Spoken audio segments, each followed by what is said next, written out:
로마 문화에는 우상 숭배의 뿌리가 아주 깊습니다. 따라서 로마의 지배를 받은 나라들은 자연스럽게 우상 숭배에 젖어들게 되어 있었습니다.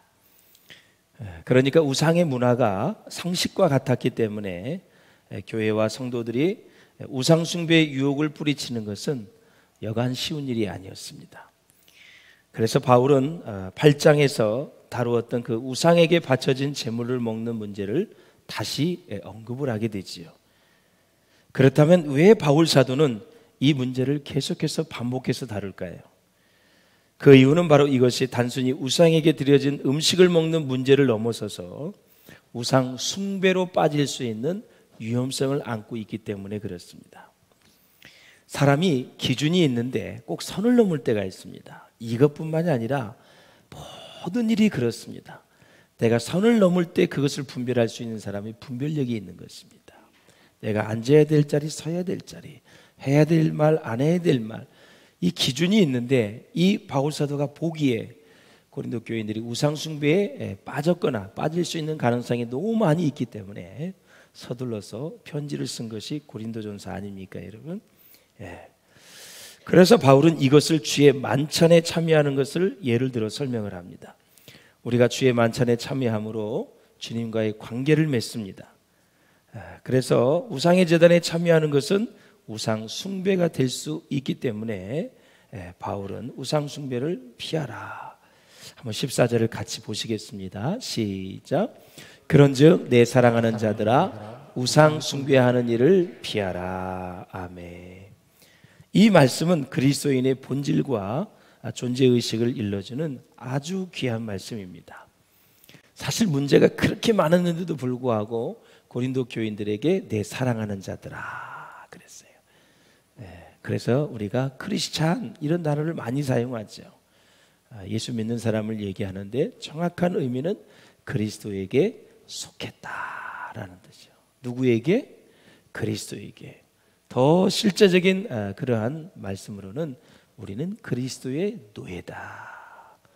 노예는 주인이 시키는 대로 하는 것이죠. 예수님이 말씀하신 대로 살아가는 게 크리스찬의 삶의 아름다운 모습입니다.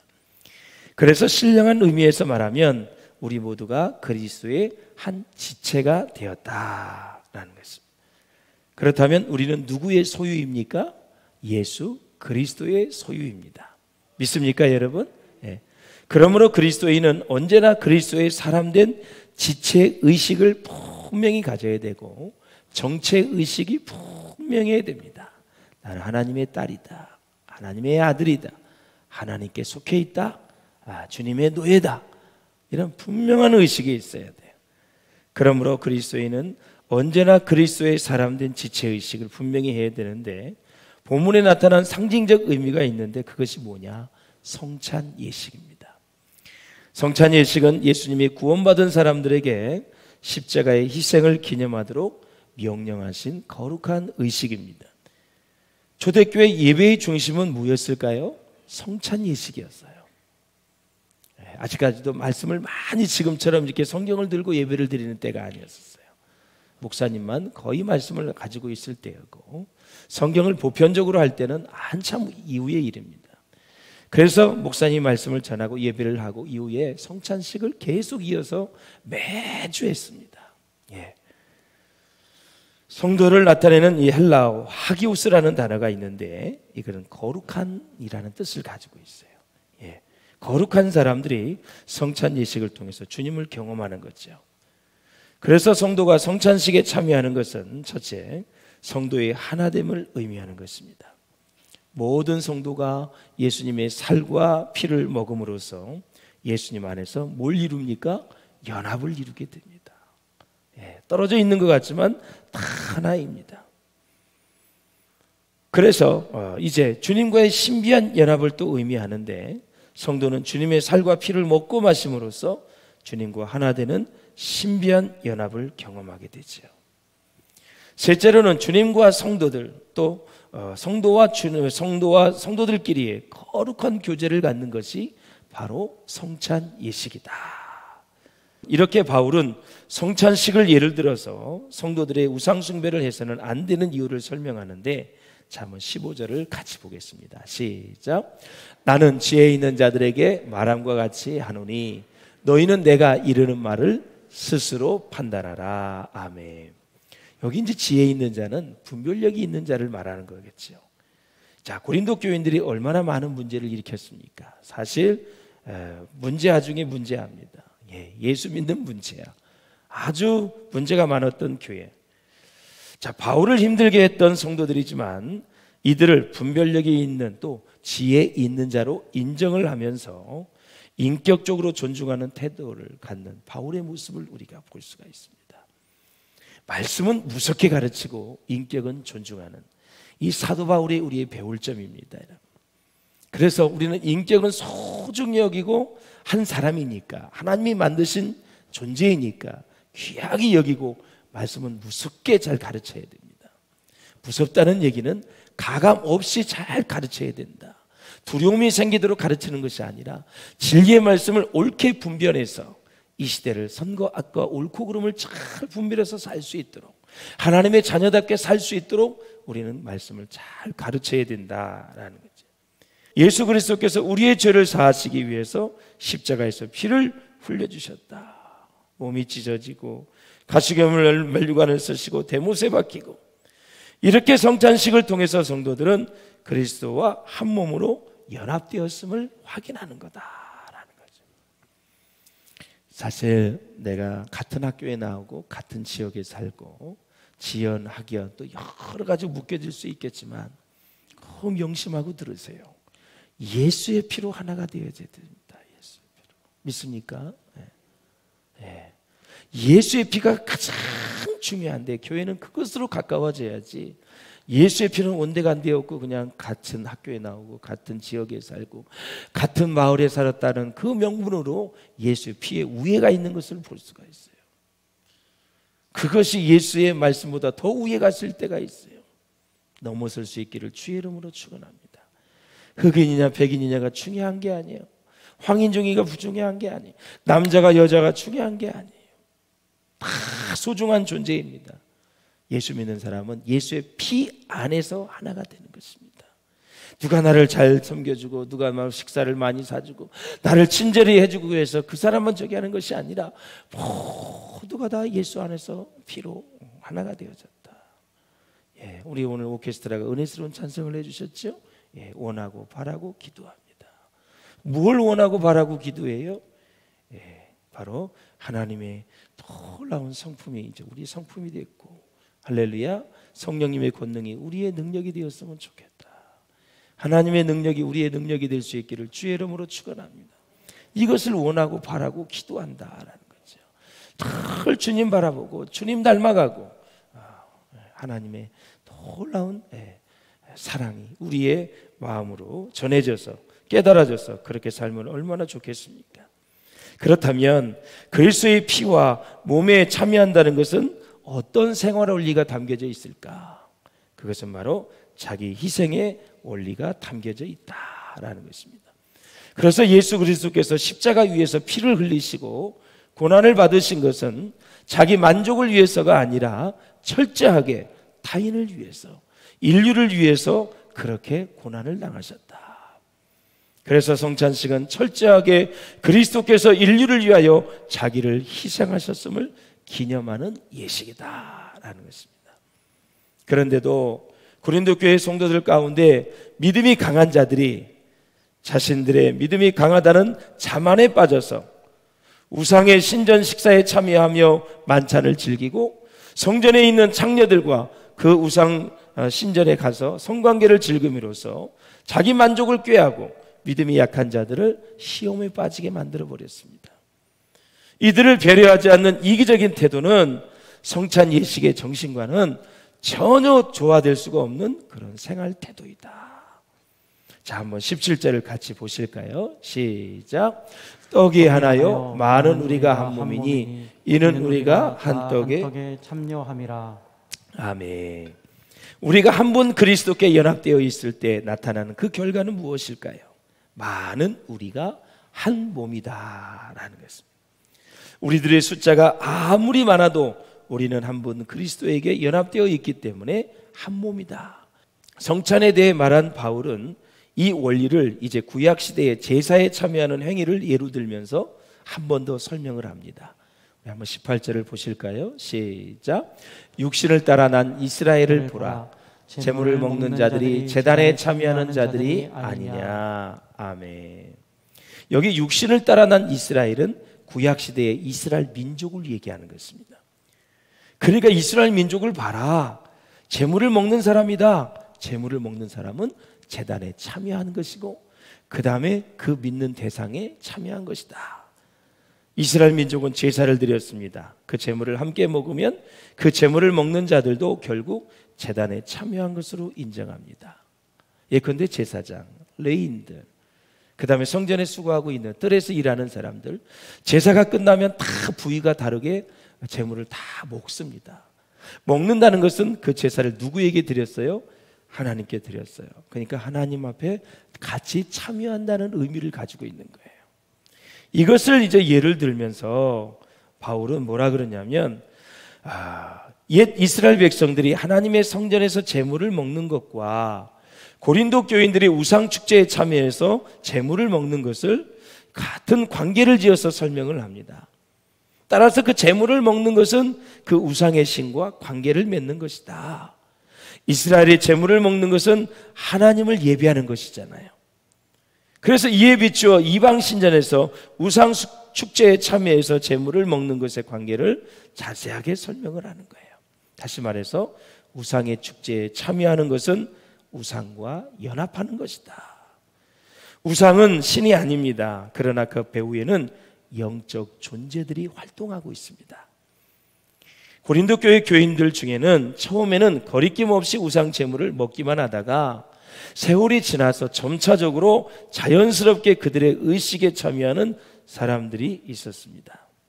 이것은 어둠의 세력과 결탁된 악한 영들과의 짝이 되는 것이거든요. 그래서 귀신의 잔을 드는 것은 악의 세력에 굴복하는 것이고 복의 근원이 우상에게 있다는 것을 인정하는 것입니다. 사도 바울은 그래서 이런 것을 귀신과 교제하는 것이라고 단정을 하고 있어요. 그래서 사랑하는 성도 여러분, 하나님의 부르심을 받아 주님의 자녀가 된 성도는 예배를 통한 하나님의 교제 위에는 다른 우상과 절대 교제를 해서는 안 된다. 우상 숭배는 하나님의 진노를 초래하는 불신앙 중에 하나이기 때문에 그렇게 해서는 안 된다라는 것입니다. 그래서 우리는 성찬 예식을 통해서 내가 그리스도에게 속해 있음을 확인하고 고백하는 것입니다. 주님은 나의 주님이십니다. 주님은 나의 왕이십니다. 주님은 나의 전부이십니다. 주님은 나를 구원하신 구세주입니다. 이렇게 예수님의 피를 기념하는 그러한 포도주, 예수님의 몸을 기념하는 떡, 이 떡을 먹고 이 잔을 마시면서 십자가의 사랑을, 십자가의 그 은혜를 내가 확인하게 되는 것입니다. 이러한 깊은 영적 체험이 이제 몸으로 나타나게 되는데 이것이 바로 산제물이 된다. 산제물이 된다. 그냥 우리의 현실 속에서 제물로 살아가는 것이다. 그래서 우리의 어둡던 마음이 밝아지고 말도 정말 이제는 은혜롭고 부드럽게 하고 우리의 행동 하나하나에 새로운 변화가 나타나는 것입니다. 이것이 뭐라고요? 바로 워십, 예배다. 이렇게 얘기하는 거예요. 그래서 자연스럽게 하나님의 뜻을 준행하게 되고 하나님의 뜻을 기뻐하는 그런 인격이 되어진다. 하나님의 뜻을 순종하는 것이 또 그리고 진리의 말씀을 생활화하는 것이 그의 기쁨의 전부가 되는 것입니다. 그래서 이제 그렇다면 이런 그리스도인이 가정생활과 물질생활 그리고 직장생활을 하게 되는데 그때에는 이제 어떻게 판단해야 되는가? 오늘 본문은 이것을 말해주고 있습니다. 즉 말씀과 진리를 구체화하는 능력이 있어야 된다. 이 은혜를 받고 어떻게 살아야 되는가? 나는 또 어떻게 말을 해야 되고 어떻게 행동해야 되는가? 이것은 스스로 판단해야 된다. 15절을 한번 보실까요? 시작. 내가 이르는 말을 스스로 판단하라. 아멘. 자율적인 판단을 말하는 것입니다. 내가 정말 그곳에 가야 하나 말아야 하나. 하나님, 그 사람을 내가 만나야 될까요? 만나지 말아야 될까요? 이 음식을 먹을까요, 말까요? 고린도전서에 나오는 제사 음식도 내가 먹어야 될까요, 말아야 될까요? 시장에서 나오는 것은 묻지 말고 그냥 믿음으로 먹으면 된다 그랬는데, 믿음이 연약한 자들이 옆에 있어가지고 저거 신전에 갔다 온 고기인데, 그렇게 말했을 때는 먹지 말라. 내가 먹음으로 인해서 믿음이 연약한 자들이 믿음이 떨어져 실족할까 될까봐 바울은 그래서 먹을까 말까 할 때 말씀에 입각해서 타인의 유익을 위해서 그 사람이 실족하지 않도록 그 고기는 먹지 말아라. 그러나 나 혼자 있을 때는 어디에서 온 음식이든지 믿음으로 먹으면 되는데, 연약한 자들이 있을 때는 그 옆에 사람을 고려해 줬으면 좋겠다. 그래서 은혜를 받았으면 이제는 나머지 일은 스스로 말씀에 입각해서 판단하라는 것입니다.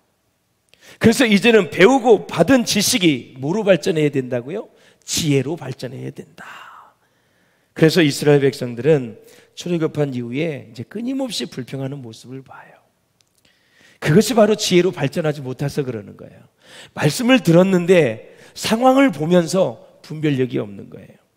홍해를 건넌 후에는 왜 우리를 애굽에서 데리고 나와서 고생을 시키느냐고 불평을 했어요. 애굽에 있을 때보다 너무나 좋은 환경인데도 그런 말을 해요. 만나를 먹고 살 때는 왜 고기를 안 먹여주냐고 불평을 했어요. 자, 광야의 이스라엘 백성들을 살펴보면 이상하게 원망과 불평을 할 때마다 하나님을 잊어버리고 우상을 숭배했어요. 똑같아요. 불평, 하나님의 은혜 잊어버려, 그 잊어버린 것을 지나서 꼭 우상 숭배로 가는 거예요. 그 불평이 그렇게 무서운 거예요. 그 이전에 하나님의 은혜를 감사할 줄 아셔야 돼요. 늘 감사 고백을 해야 돼요. 자, 사랑하는 성도 여러분, 불평하는 마음은 언제나 허전하고 공허하거든요. 무언가를 채우려고 하는 인간의 본능이 있는데 결국 탐욕과 탐심에 사로잡혀서 하나님 앞에 죄를 짓는 모습을 우리가 볼 수가 있어요. 교회 안에서도 마찬가지입니다. 언제나 교회 안에서 영적 지도자에게 다른 의견을 또 이견을 말할 수 있어요. 다른 의견을 개진하고 새로운 제안을 말할 수 있어요. 그러나 꼭 기억해야 될 것은 아주 열심히 기도하고 또 평안한 가운데 다른 의견을 개진은 하되 불평은 하지 않기를 주의 이름으로 부탁을 드립니다.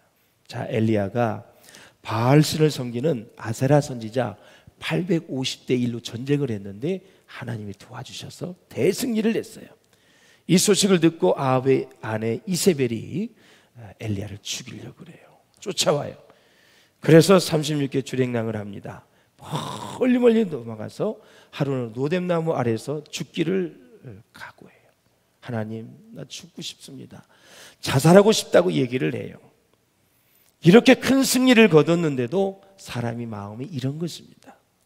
그러므로 사랑하는 여러분, 우리가 큰 승리한 다음에 조심하셔야 되고, 큰 축복을 받은 이후에 조심해야 되고, 교회는 큰 부흥을 경험한 다음에 조심해야 되고, 하나님의 위대한 축복을 받은 이후에 함정이 있다라는 사실을 기억하시고 철저하게 영적인 분별력을 가지고 악한 영이 틈타지 않도록 우리는 조심해야 된다라는 거예요. 그리고 결정적인 일이 이루어질 때까지 마귀는 끊임없이 공격을 합니다.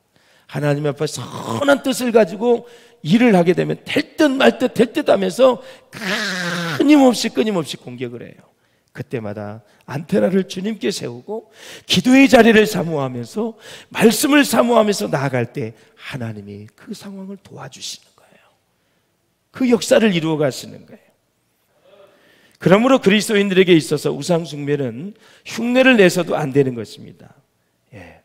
우리는 하나님과 귀신을 겸하여 섬길 수가 없거든요. 오늘 사단은 다양한 우상 숭배의 카드를 가지고 우리 신앙인들을 현혹하고 유혹하고 있어요.